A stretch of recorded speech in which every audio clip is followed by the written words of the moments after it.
Hi students, welcome to NMK Telugu online classes. ఈ వీడియోలో 25వ తారీఖుకి సంబంధించిన కరెంట్ అఫైర్స్ అయితే డిస్కస్ చేద్దాం. ఒక 1 అవర్ ముందు 24వ తారీఖుకి సంబంధించిన కరెంట్ అఫైర్స్ కూడా అయితే అప్లోడ్ చేశాను, ఒకసారి చూడండి. అదేవిధంగా నెక్స్ట్ రేపు అనమాట 26, 27, 28, 29 4 రోజుల కరెంట్ అఫైర్స్ కూడా అయితే రేపు మొత్తం అప్లోడ్ చేసేస్తా, చూడండి. ఓకే, లేట్ అయినందుకైతే ఏమనుకోకండి, కొంచెం వేరే పనులు ఉండడం వల్ల వీడియో అయితే చేయట్లేదు. ఖచ్చితంగా రేపు జూలై 1వ తారీఖు నుంచి 100% ఏ రోజు కరెంట్ అఫైర్స్ వీడియో ఆ రోజు అయితే చేస్తాం. ఓకే, సరే చూడండి. 25వ తారీఖు సంబంధించి మొట్టమొదటి బిట్ అనమాట. వార్తల్లో నిలిచిన ఢిల్లీ జల వనరుల శాఖ మంత్రి ఎవరు? వార్తల్లో నిలిచిన ఢిల్లీ జల వనరుల శాఖ మంత్రి ఎవరు అంటే ఆమె పేరు ఆతిసి ఆరో అంటారు. చూడండి, ఆమె పేరు ఆతిసి ఆరో అంట. ఆతిసి ఆరో ఎందుకు వార్తల్లో నిలిచింది? ఢిల్లీకి తాగునీటిని విడుదల చేసే బ్యారేజ్ గేట్లను హర్యానా ప్రభుత్వం, ఎవరు? హర్యానా ప్రభుత్వం మూసివేసిందని ఈమె నిరాహార దీక్షను ప్రారంభించారు.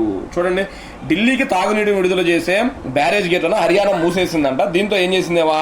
నిరాహార దీక్షకు అయితే దిగిందనమాట. ఆమె పేరు ఆతిసి ఆరో అంటారు. ఆతిసి ఆరో ఢిల్లీ జలవనరుల శాఖ మంత్రి. హతినీకుండ్, చూడండి, దాని పేరు హతినీకుండ్ బ్యారేజ్ అంటారు. హతినీకుండ్ బ్యారేజ్ నిండా నీరు ఉన్న హర్యానా రాష్ట్రం విడుదల చేయడం లేదని ఈమె ఆరోపించారు. అదోనా, హతినీకుండ్ బ్యారేజ్ మొత్తం కూడా నీళ్లు ఉన్నాయంట, అయినా సరే వదలట్లేదని చెప్పి ఏమో ఆరోపించి నిరాహార దీక్ష చేయడం అయితే ప్రారంభించారు. నెక్స్ట్ రెండో బిట్. భారత పర్యటనకు వచ్చిన బంగ్లాదేశ్ ప్రధాని షేక్ హసీనాకు ఏ రాష్ట్ర ముఖ్యమంత్రి 500 కేజీల క్వీన్ అనాస పళ్ళను బహుమతిగా పంపారు. చూడండి, బంగ్లాదేశ్ ప్రధాని మన ఇండియాకి వచ్చారు, అదవుతుందా? అయితే ఒక రాష్ట్ర ముఖ్యమంత్రి అంట 500 కేజీల క్వీన్ అనాస పళ్ళును బహుమతిగా అయితే పంపారు. ఆమె చాలా సందర్భాల్లో చెప్పింది, ఏది భారతదేశంలో నాకు ఈ క్వీన్ అనాస పళ్ళు అంటే చాలా ఇష్టం అని చెప్పి, అందుకని పంపారు. మరి ఏ ముఖ్యమంత్రి అంటే త్రిపుర ముఖ్యమంత్రి. ఏ ముఖ్యమంత్రి? త్రిపుర ముఖ్యమంత్రి. ఎవరు త్రిపుర ముఖ్యమంత్రి అంటే మాణిక్ సాహా అంటారు. ఏం పేరు? మాణిక్ సాహా అనే పేరుతో అయితే పిలుస్తారు, గుర్తుపెట్టుకోండి. నెక్స్ట్ దాని తర్వాత వచ్చేటప్పటికి చూడండి, మూడో బిట్టు. కేంద్ర హోంమంత్రి అమిత్ షా ఏ అంతర్జాతీయ విమానాశ్రయంలో అమిత్ షా ఏ అంతర్జాతీయ విమానాశ్రయంలో ఎఫ్టిఐ టీడీపీను ప్రారంభించారు? చూడండి, ఎఫ్టిఐ టీడీపీను ప్రారంభించారు. ఎక్కడ అంటే ఇందిరాగాంధీ అంతర్జాతీయ విమానాశ్రయం, న్యూఢిల్లీ అంటారు. ఇందిరాగాంధీ అంతర్జాతీయ విమానాశ్రయం, న్యూఢిల్లీ. అసలు ఎఫ్టిఐ టీడీపీ అంటే ఏంటి? ఎఫ్టిఐ టీడీపీ అంటే fast track immigration trusted traveller programme అంటారు. చూడండి, fast track immigration trusted traveller programme అంటారు. ఏంటిది? ఎఫ్టిఐ టీడీపీని. దీన్ని ఎవరు స్టార్ట్ చేశారంట? కేంద్ర హోంమంత్రి అమిత్ షా. ఎక్కడ? Indira Gandhi international airport. ఇది ఎక్కడుంది? న్యూఢిల్లీలో. అదేవిధంగా దీనితో పాటు ఈ విమానాశ్రయంలో టెర్మినల్ 3ను కూడా ప్రారంభించారు. టెర్మినల్ 3ని కూడా ప్రారంభించడం అయితే జరిగింది. నెక్స్ట్ దాని తర్వాత 4. ఏ నదిలోని నీరు మళ్లించడానికి కనీసం 50 పెద్ద నీటి చెరువులను ఏర్పాటు చేయాలని అమిత్ షా సూచించారు. చూడండి, ఏ నదిలోని నీరు మళ్లించడానికి కనీసం 50 పెద్ద నీటి చెరువులను ఏర్పాటు చేయాలని అమిత్ షా సూచించారు అంటే బ్రహ్మపుత్ర నదిలోని నీరును మళ్లించడానికి. అదొక బ్రహ్మపుత్ర నదిలోని నీరును మళ్లించడానికి అనమాట. ఎందుకు? చూడండి, ఈశాన్య రాష్ట్రాల్లో బ్రహ్మపుత్ర నది యొక్క వరదల వలన అధిక నష్టం జరుగుతుండటంతో ఈ నిర్ణయాన్ని తీసుకున్నారు. ఈశాన్య రాష్ట్రాల్లో అంట బ్రహ్మపుత్ర నది యొక్క వరదల వలన అధిక నష్టం జరుగుతుందంట, అందుకే ఈ నిర్ణయాన్ని తీసుకున్నట్లయితే ప్రకటించారు. బ్రహ్మపుత్ర నదికి రెడ్ రివర్ అనే పేరుతో కూడా పిలుస్తారు. చూడండి, బ్రహ్మపుత్ర నదిని రెడ్ రివర్ అని కూడా అంటారు. ఎక్కువ నష్టాలను తీసుకొచ్చింది అనమాట ఇది. అస్సోం దుఃఖదాయ్ అని అంటారు. చూడండి, అస్సోం రాష్ట్రానికి ఎక్కువగా దుఃఖాన్ని మిగిల్చింది అనమాట బ్రహ్మపుత్ర నది. అందుకే అస్సోం దుఃఖదాయిని అని ఏ నదిని పిలుస్తారు అంటే బ్రహ్మపుత్ర నదిని అయితే పిలుస్తారు, గుర్తుపెట్టుకోండి. నెక్స్ట్ దాని తర్వాత చూడండి 5. భారతదేశపు మొట్టమొదటి యునెస్కో సాహిత్య నగరంగా ఏది నిలిచింది? చూడండి, ఆల్రెడీ యునెస్కో అంటే చాలా వీడియోస్ చెప్పారు, మళ్ళీ చెప్పట్లేదు. అదవుతుందా? United Nations Educational Scientific and Cultural Organization అంటారు. పక్కన పెడితే భారతదేశపు మొట్టమొదటి యునెస్కో సాహిత్య నగరంగా ఏది నిలిచింది అంటే కోజికోడ్ అంటారు. ఏ రాష్ట్రం? కేరళ. దీని ఇంగ్లీష్లో ఏమని పిలుస్తారు అంటే సిటీ ఆఫ్ లిటరేచర్ అంటారు. యునెస్కో భారతదేశంలో మొట్టమొదటిసారిగా ఏంటిది? సిటీ ఆఫ్ లిటరేచర్ గా దేని గుర్తించింది అంటే కోజికోడ్ అంటారు. ఇది ఏ రాష్ట్రంలో ఉంది అంటే కేరళ రాష్ట్రంలో అయితే ఉంది. నెక్స్ట్, ఆంధ్రప్రదేశ్ రాష్ట్ర 16వ శాసనసభ శాసనసభాధిపతిగా ఏకగ్రీవంగా ఎవరు ఎన్నికయ్యారు? చూడండి, 16వ శాసనసభాపతి అంటే స్పీకర్ గా, రాష్ట్ర అసెంబ్లీ స్పీకర్ గా ఎవరు నియమితులయ్యారు అంటే ఆయన పేరు చింతకాయల అయ్యన్న పాత్రుడు. చింతకాయల అయ్యన్న పాత్రుడు. ప్రస్తుతం ఈయన అనకాపల్లి జిల్లా నర్సీపట్నం నియోజకవర్గం నుండి ఎమ్మెల్యేగా ఉన్నాడు. అదోనా, ఆంధ్రప్రదేశ్ రాష్ట్ర అసెంబ్లీ స్పీకర్ చింతకాయల అయ్యన్న పాత్రుడుగా నియమితులయ్యారు. అయితే ఈయన ఎక్కడ నుండి ఎమ్మెల్యే అంట? నర్సీపట్నం నుంచి ఎమ్మెల్యేగా అయితే ఉన్నారు. ఈయన నర్సీపట్నం నుంచి 10 సార్లు పోటీ చేసి 7 సార్లు గెలిచారు. చూడండి, ఈయన ఇప్పటికి 10 సార్లు గెలిచాడంట. అక్కడ 10 సార్లు పోటీ చేశాడంట. 7 సార్లు గెలవడం అయితే జరిగింది. నెక్స్ట్ దాని తర్వాత 7 జిఎస్టి రేట్ల హేతుబద్ధీకరణ కమిటీ ఎవరిని కన్వీనర్ గా కేంద్ర ప్రభుత్వం నియమించింది? చూడండి, జిఎస్టి రేట్ల హేతుబద్ధీకరణ కమిటీ ఎవరిని కన్వీనర్ గా కేంద్ర ప్రభుత్వం నియమించింది అంటే ఆయన పేరు సామ్రాట్ చౌదరి అంటారు. ఏం పేరు? సామ్రాట్ చౌదరి అంటారు అనమాట. 7 మంది సభ్యులతో ఉండే ఈ కమిటీకి కన్వీనర్ గా బీహార్ డిప్యూటీ సీఎం, అదొక బీహార్ డిప్యూటీ సీఎం ఆయన పేరు సామ్రాట్ చౌదరి నియమించారు. సామ్రాట్ చౌదరిని నియమించారు. ఈయన బీహార్ రాష్ట్ర డిప్యూటీ సీఎం అంటే ఈ కమిటీకి కన్వీనర్ గా అయితే నియమించడం జరిగింది. నెక్స్ట్ దాని తర్వాత వచ్చేటప్పటికి 8 ప్రపంచంలోనే మొట్టమొదటి ఆసియా కింగ్ రాబందుల పరిరక్షణ మరియు సంతానోత్పత్తి కేంద్రం. చూడండి, ఆసియా కింగ్ రాబందులు, వల్చర్ అంటాం కదా మనం, రాబందుల పరిరక్షణ మరియు సంతానోత్పత్తి కేంద్రాన్ని ఎక్కడ ఏర్పాటు చేయనున్నారు అంటే మహారాజ్ గంజ్ అంటారు, ఉత్తరప్రదేశ్. అంతర్జాతీయ, చూడండి, ప్రపంచంలోని మొట్టమొదటి ఆసియా కింగ్ రాబందుల పరిరక్షణ కేంద్రము మరియు సంతానోత్పత్తి కేంద్రాన్ని ఎక్కడ ఏర్పాటు చేయబోతున్నారు? మహారాజ్ గంజ్ అంట, ఉత్తరప్రదేశ్. నెక్స్ట్ దాని తర్వాత 9 అంతర్జాతీయ T20లలో 200 సిక్సర్లు బాదిన ఏకైక క్రికెటర్ గా ఎవరు నిలిచారు? అంతర్జాతీయ T20లలో 200 సిక్సర్లు కొట్టిన ఏకైక క్రికెటర్ గా ఎవరు నిలిచారు అంటే రోహిత్ శర్మ. ఇండియన్ యొక్క కెప్టెన్ అనమాట రోహిత్ శర్మ అయితే నిలిచారు. Next 10 Sony pictures networks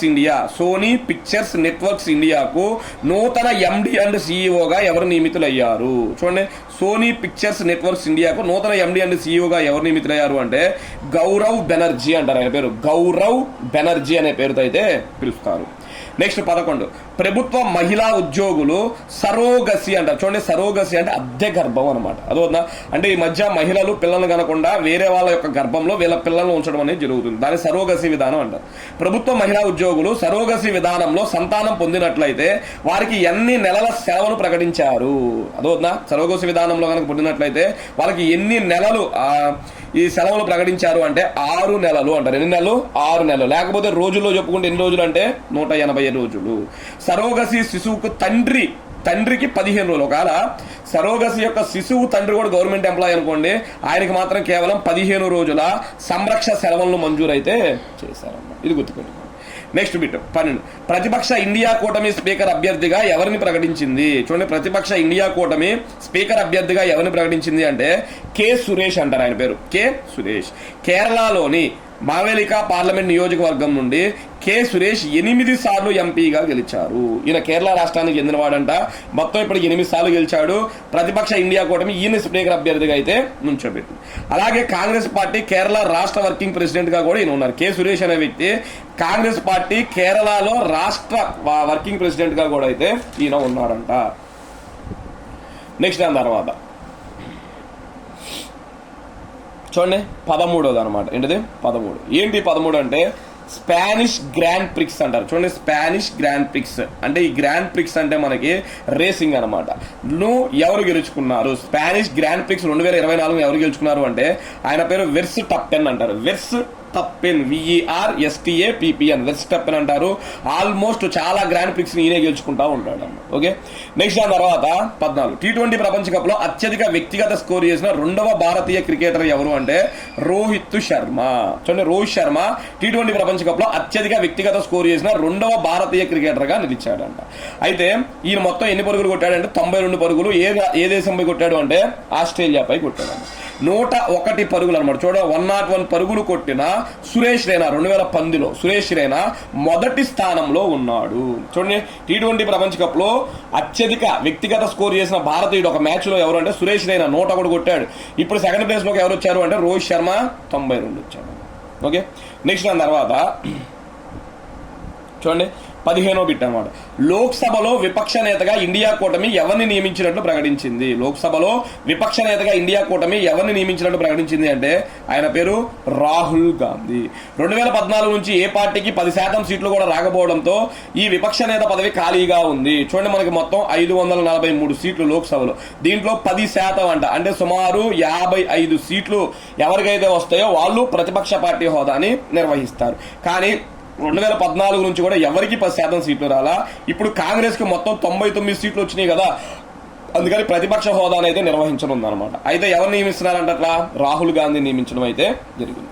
next ఆ తర్వాత 16, ఆంధ్రప్రదేశ్ రాష్ట్ర వ్యాప్తంగా ఎన్ని అన్నా క్యాంటీన్లను పునః ప్రారంభించేందుకు కేబినెట్ నిర్ణయించింది? ఆంధ్రప్రదేశ్ లో 5 రూపాయలకే భోజనం పెడతారనమాట, వాటిని అన్నా క్యాంటీన్స్ అంటారు. మరి మొత్తం ఎన్ని కేబినెట్ నిర్ణయించింది అంటే 203 అన్నా క్యాంటీన్లు కట్టాలని నియమించుకుంది అనమాట. తొలి దశలో 183 క్యాంటీన్లను ఒకేసారి ప్రారంభించాలని తీర్మానించింది. 203లో 183 ఒకేసారంట, మిగతా 20 క్యాంటీన్లను తదుపరి దశలలో అయితే ప్రారంభించనున్నారు.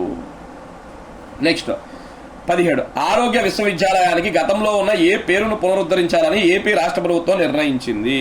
ఎన్టీఆర్ ఆరోగ్య విశ్వవిద్యాలయం. చూడండి, ఒకప్పుడు ఆంధ్రప్రదేశ్ లో ఆరోగ్య విశ్వవిద్యాలయాన్ని ఏర్పాటు చేశారు. తర్వాత ఎన్టీఆర్ గారి మరణాంతరం ఎన్టీఆర్ ఆరోగ్య విశ్వవిద్యాలయాన్ని పేరు పెట్టారు. ఇప్పుడు ఆంధ్రప్రదేశ్ లో వైసీపీ పార్టీ వచ్చిన తర్వాత ఎన్టీఆర్ పేరు తీసేసి దానికి వైఎస్ఆర్ పేరు పెట్టడం అయితే జరిగింది. ఇప్పుడు మళ్ళా టీడీపీ ప్రభుత్వం వచ్చిన తర్వాత దానికి ఏ పేరు పెట్టాలని నిర్ణయించారు? ఎన్టీఆర్ ఆరోగ్యశ్రీ యూనివర్సిటీ, అదొక ఎన్టీఆర్ హెల్త్ యూనివర్సిటీ.